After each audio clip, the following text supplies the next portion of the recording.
আসসালামুয়ালাইকুম viewers, welcome to my channel Samia's রেসিপিতে। আশা করি সবাই ভালো আছেন। আমি আবারও চলে আসলাম আরেকটা রেসিপি নিয়ে। এখন গ্রীষ্মকাল, প্রচণ্ড গরম পড়েছে, তো আমরা বাইরে থেকে এসে যদি এরকম একটা ঠান্ডা ডেজার্ট আইটেম খেতে পারি তাহলে আমাদের মন প্রাণ উভয়ই শীতল হবে, আমরা অনেক তৃপ্তি পাবো। তো আমি আজকে আপনাদেরকে দেখাবো এই ডেজার্টটা আমি কিভাবে বানিয়েছি। তো আপনারা আমার ভিডিওটা প্রথম থেকে শেষ পর্যন্ত দেখবেন, আশা করি ভালো লাগবে। আমি প্রথমে 500 গ্রাম দুধকে জাল করে একটু ঘন করে নিয়েছি। তো আজকে আমি দুধটাকে বেশি ঘন করি নাই।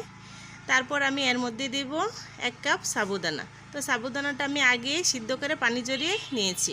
তো এখন আমি দুধের সাথে এটাকে মিশিয়ে নেব। তারপর আমি এর মধ্যে কিছু জেলু অ্যাড করব।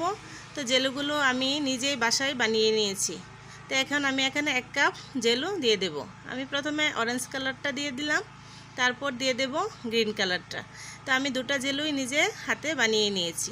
তো এখন আমি জেলুগুলা দুধের সাথে ভালো করে একটু নেড়েচেড়ে মিশিয়ে নেব। তারপর আমি দিয়ে দেব এখানে 1/2 কাপ আঙ্গুর। তো আঙ্গুর দেওয়া হয়ে গেলে আমি এটাকেও আবার ভালো করে মিশিয়ে নেব। তো আপনারা আপনাদের হাতের কাছে যেগুলা ফল থাকে ওই রকম ফলে অ্যাড করে নিতে পারেন। তো তারপর আমি এর মধ্যে আইসক্রিম অ্যাড করে নেব। তো আমি আইসক্রিম অ্যাড করব, তার জন্য আমি দুধটাকে বেশি করে ঘন করে নিই, কারণ আইসক্রিম দেওয়ার পর দুধটা অনেকটা ঘন হয়ে যাবে। তো বেশি ঘন করলে এই ডেজার্টটা খেতে ভালো লাগবে না। তো এখন আমি আইসক্রিমটাকে ভালো করে মিশিয়ে নিয়েছি। তো আমার ডেজার্টটা রেডি হয়ে গিয়েছে। তো এই ডেজার্টটা যদি ফ্রিজে রেখে ঠান্ডা করে খাওয়া যায় তাহলে অবশ্যই আপনাদের মন প্রাণ শীতল হবে। তো আমার এই রেসিপিটা আপনাদের কাছে কেমন লেগেছে তো অবশ্যই লাইক দিবেন বা কমেন্টে জানাবেন। তা আমার রেসিপি ভালো লাগলে ফ্রেন্ডস ফ্যামিলির সাথে শেয়ার করে নেবেন।